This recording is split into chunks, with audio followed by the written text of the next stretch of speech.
Well, hi everybody. Thanks for joining us on the Good News podcast today. This is a very unique episode. You might notice it's just me. This is the first time that we've done an episode just with myself. The team has been encouraging me to share some pieces of my life too, because I'm always talking with guests, and so I'm honored to do that. And thanks for joining in. This one is around a conversation that I've never actually really delved into in great detail in a public way, and that is my calling to ministry. I get asked all the time, how did you end up in the ministry? How did you end up in being in the church as an ordained minister? And man, it's a big question, because it's quite a story. And I'm looking forward to sharing it today and kind of diving down into how it happened and how God brought me to where I am today as far as my ministry and life and leadership in the church. But I got to tell you, whenever someone asks me, how'd you get into this role? How'd you get called to ministry? I always kind of find it funny, because my sense is everybody's called to something. In fact, I love it when funeral home directors ask me this question, because I'm always like, okay, but what about you? Like, how did you become a director in a funeral home? Because that's a pretty unique role as well. So for me, when I was growing up, I did not grow up always planning on being a minister. I did not grow up in a home where, my dad or my mom and their parents and their parents, and there was this long line of ministers or pastors or clergy. Like that's not both my parents worked in the bank. They met actually in the bank. So that was not the case. And I know for some, it is. I didn't grow up playing church, and thinking, hey, when I grow up, I'm going to be a minister, and start to pretend and practice when I was little, and force all my friends to sit down and me stand up and pretend to preach. Like that's I've heard some of those stories, and I think they're really cool. So if that's your story, like that's awesome. But that's not my story. This actually was a really big shift for me, to be called into ministry in the church in the way that I am now.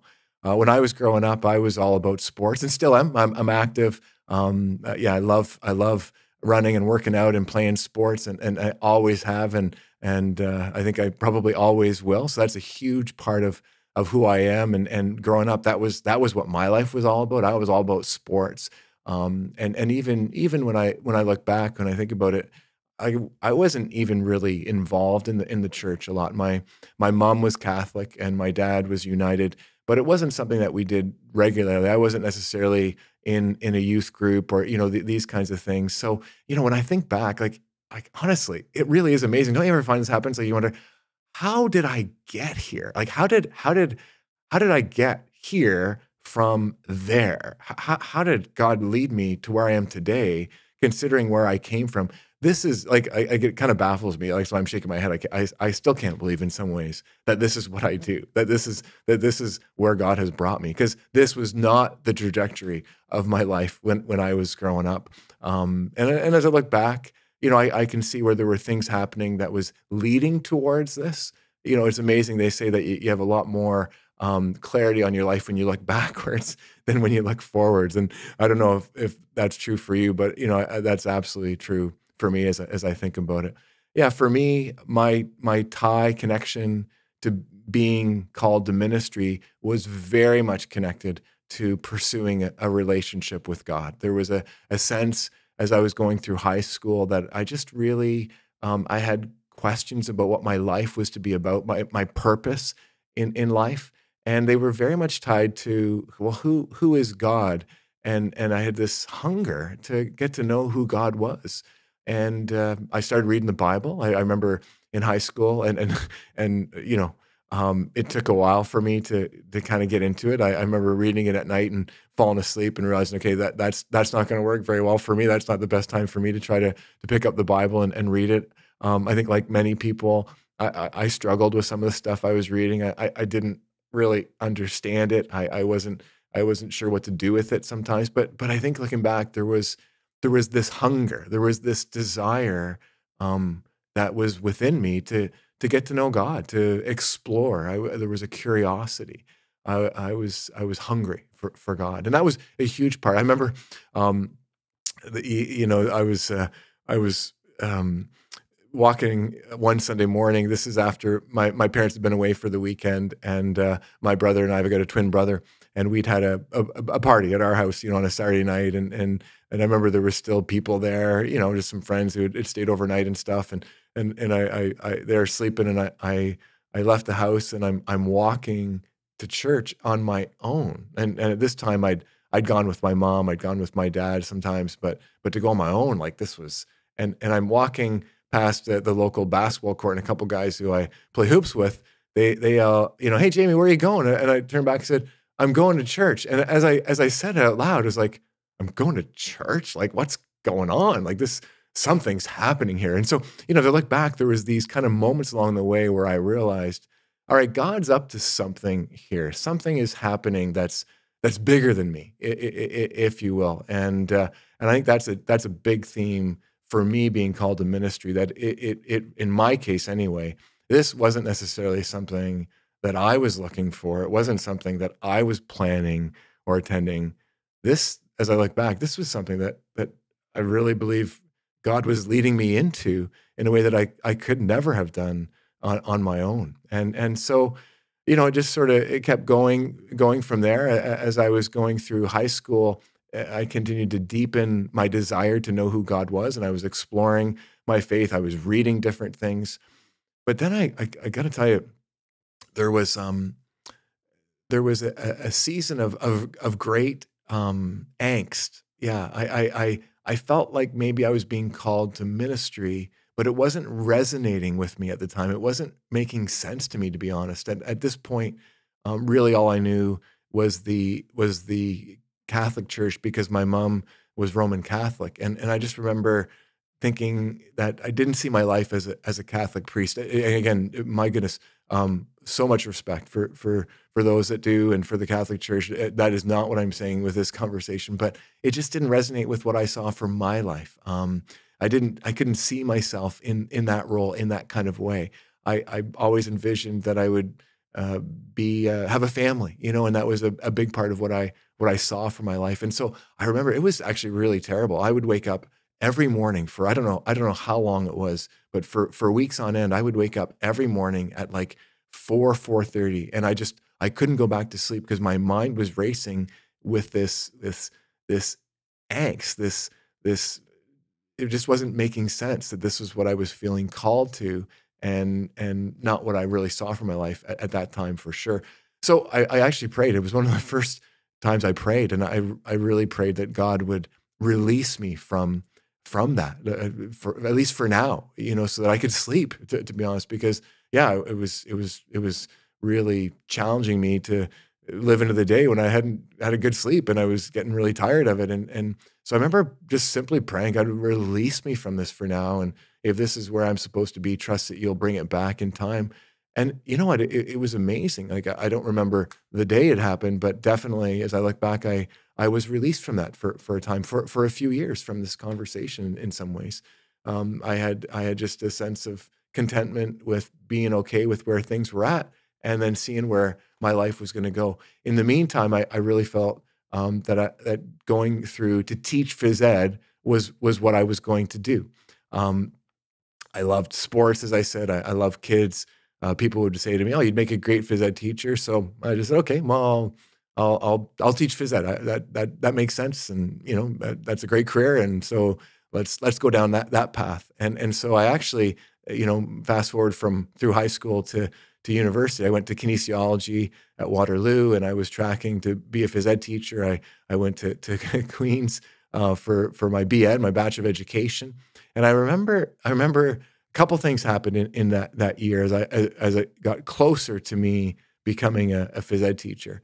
One was, people would ask me, "Oh, so I hear you're going to be a phys ed teacher," and my own answer would bore me. I'd say, "Oh, yeah, I guess so." And after doing that a few times, I realized, okay, what's going on here? Like I don't have passion when I'm answering that question, even though it makes sense. I think I could have done a great job teaching phys ed because I love kids and love sports, and why not put those two together? But yeah, like it just wasn't connecting. I didn't have my own answer, was boring me. I think as we think about our own life and where we're going and where God's calling us, if you will, it's good to pay attention to those. What are those internal reactions when we think about being in that role or whatever that might be? Are we excited? Are we passionate about it? And I realized that for whatever reason, I wasn't when I answered that question. The other piece for me was this happened several times. I'd be out at gatherings, family functions, whatever it might be, and people would say to me, "Oh, I hear you're going to be going into the ministry," and I hadn't even like come close to deciding that yet. And I remember like after this happened a few times, I'd almost get annoyed. Like I like no, like where'd that come from? And it was almost frustrating to hear people say this. But after a few times, this like you're like, oh, is this God speaking into my life? Is where is this coming from? And so these are some of the things that were happening. My amazing the way the events of your life can also really, really guide and steer where you end up. And so my dad, though he hadn't really been too connected to the church in my growing up years, over this time he went through a very, very severe depression, and it really drew him back to a spiritual life, to a life with God, and that was one of the beautiful things, the blessings that came out of that time for him and for me, I guess, when you think about it, and for us, it's amazing how that impacted my life too, because over that time, then my dad did end up back at church, and we were in Oshawa at the time, so we ended up at Kingsview United Church, and get this, man, it's amazing. It's amazing the way God puts people in your path that really influence your life. And so in this case, there was a young minister named Craig Donnelly at this church in Oshawa that my dad started going to after experiencing this really severe, dark depression, as he opened up his life to God in a new way. And so this young guy, young minister, Craig Donnelly, he'd come out of a phys ed background. Isn't that amazing? And he was just a really cool guy. He was a family guy, had a young family. I hope I can say this, like he was normal. Because I think sometimes like I don't know, like sometimes what I see isn't who I think maybe I am or who I want to be. And he was just such a normal, real, authentic, beautiful, faithful man. I could see how God and his relationship with God was impacting his life, his whole life, his marriage, how he parented his children, how he spent his time, how he like even character things like we became really good friends, and we'd golf together, and just even how he handled a golf game, because if you when you're golfing, like yeah, there's lots of things that can happen on a golf course, you know what I'm saying, but just the integrity, the character, the patience, the humility, the grace, yeah, I just saw all of that in him. And anyway, it was like a light went on that actually had been turned down, maybe not off, but had been turned down since those days of angst when I was waking up in the early mornings, and it just wasn't feeling right, and I'd prayed for God to release me. That got turned on again. This is several years later, and it was like, oh my goodness, that I can do. That I could see my life. Okay, so all of a sudden now this calling to ministry was back on, and it felt right. It felt right at that time. The problem was I was like halfway through teachers college to teach phys ed, and my wife Katrina, we hadn't been married yet, but we had just decided that we were going to get married. So it's amazing the way things work out. So it looked like I was going to get a teaching job, and she didn't have one at the time yet, as we were approaching the end of our Bachelor of Education work, and so we said, okay, well, hey, why don't I teach for a couple of years, and then I can always go back to school and go into ministry then. And so it absolutely seemed right. But what happened was over that summer, things changed, and the job that I thought I had, it fell through. I didn't get it, and then Katrina did get a teaching job. And so just a week before our wedding, as we moved into August, it just seemed like the right time to go back to school, to go into ministry. And so I remember I called Katrina, and this is the week of our wedding. And again, we'd talked, so this wasn't a surprise, but the timing was a bit of a surprise. I said, I think with the way things are all falling into place, you got a job, I don't. why wait? Why don't I do it this fall, this September? I'll go to Emmanuel College at U of T, and this will be part of that path to be an ordained minister in the United Church of Canada. And I remember Katrina on the phone. And she said, "Yeah, okay, that sounds great. For the flowers on the table, what do you, because she was just so was saying two things. One, she was really into the wedding at that point, and two, no big deal. We've talked about this. Makes sense. Let's do it. So funny how the events and circumstances of our life can also be a part of that calling, and that was certainly part of my story. Even the timing of going right back to school. And I mean, if you know me, I don't know if you're thinking this as you hear this story, but if you might be thinking, man, that's a lot of school because that was 4 more years of school.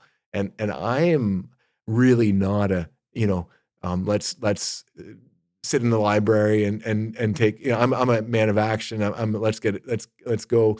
And so for me to be in school like that much more time after all that I'd been through already, but you know what happened? When I made that decision, like it was there was this peace that overcame me. And I now know like that was the peace of God. That was the Holy Spirit affirming this decision because it felt so right. Yeah, there was going to be a lot of work. There was 4 years of school. How are we going to pay for this? Like there was some of those kinds of questions that we still needed to figure out and work on. But like down deep in my soul, I had this amazing peace. I'll never forget it. And yeah, I've really felt that way for the last 20 plus years that I've been in ministry. That this was where I was supposed to be. Don't get me wrong. I got tough days. We got challenges. Like it's not always an easy life or job. But for the most part, I just feel so blessed to get to do what I get to do. But there's always been this sense of peace that this is what I'm supposed to do. There's all kinds of things. I love leadership. I love learning about leadership and growing in leadership and talking about leadership and reading about leadership. And I still love sports and I do a lot of coaching and these kinds of things I have in the past. But there's something about this calling on my life to help share the good news of Jesus that is part of the ministry of the church that I have felt this deep peace and passion for, and I continue to do so. And so it's been a calling. It's been a calling. I think when we use the word calling, like what does that mean? Maybe we could kind of break that down a little bit and take a few pieces here because I think sometimes we use that word and maybe we don't really have a sense of what it might actually even mean. And some people might even wonder, like, what does that mean when you say you're called to ministry?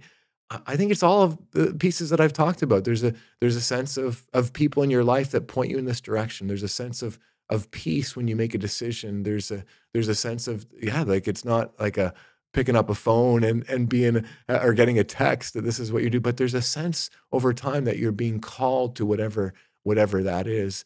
And I guess what I would want everyone to know is that it's not just we don't just get called to ministry as far as in the church. That happens to be a unique calling on my life, but we get callings to ministry or to serve God in all kinds of ways.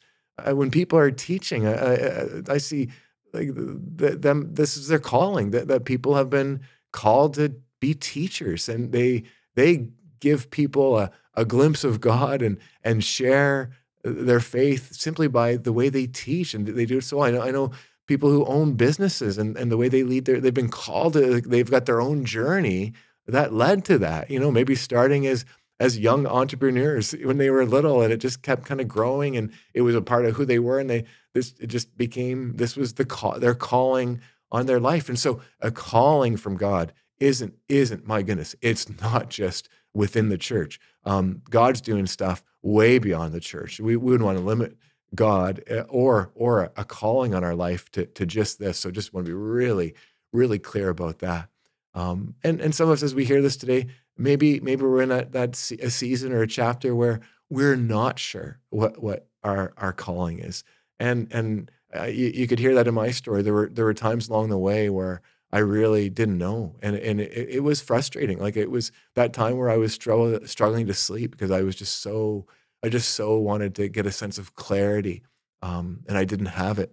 And I've had those over time, even within my current role, as my role has shifted and changed over the years. I've had times like that where there's a struggle, there's a wrestling, there's a lack of clarity, and it can be really hard. And I guess my encouragement would be just to you know to hold on, to wait. I love what the Bible says, to wait upon the Lord, and to give, to be okay with that. Like sometimes it's okay, as you heard in my story, as I look back and think about it, to just be released from it for a little bit. Just relax, take a breath, take a pause, if you will, and just know that that it'll come back in the right time. And I think that's a part of the journey that I've experienced in the calling to ministry. That there were times along the way where when I wasn't sure, I really wasn't sure, and that was okay.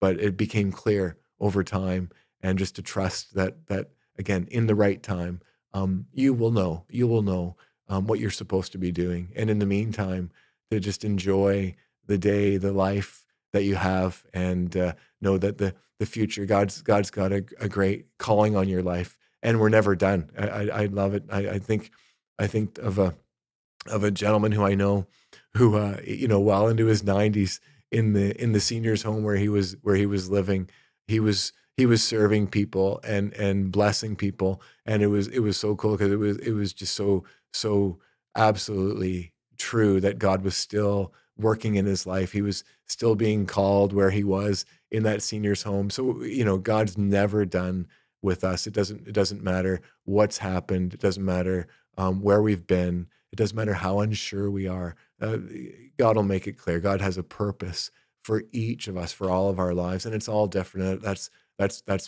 really part of what's cool about it, that God has a unique purpose for each of us, and our job is just to do our very best to live into that.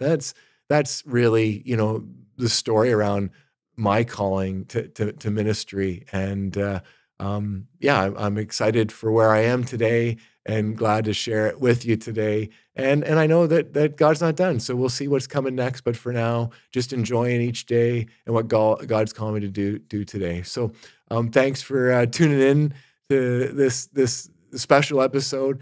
Just drilling down into how I got called into ministry. And I guess maybe to end, I just share a bit on how I got called here to North Bramalea, because I came here as a student, and it was amazing when I came here. It's funny how you just know. I don't know if you've discovered this in your life, but sometimes you go to buy a house, and within minutes this is the right place, or you go to you just have this sense of this is right. This is where I'm supposed to be. This is the right way to go.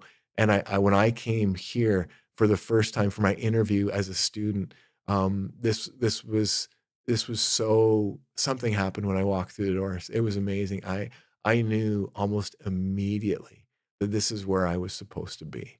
And I ended up coming here as a student, and I've been here ever since. And so for me, part of my calling wasn't only to ministry, but it was also to, I think, to this place and to this city, to the city of Brampton. And just, again, continue to feel very blessed to be here. So thanks for tuning in today to the Good News podcast, and hope you can join us next time. Next week, we've got just an amazing story with a very good longtime friend of mine. This is a guy that I've known since grade 1, and he lived across the street from me almost my whole life.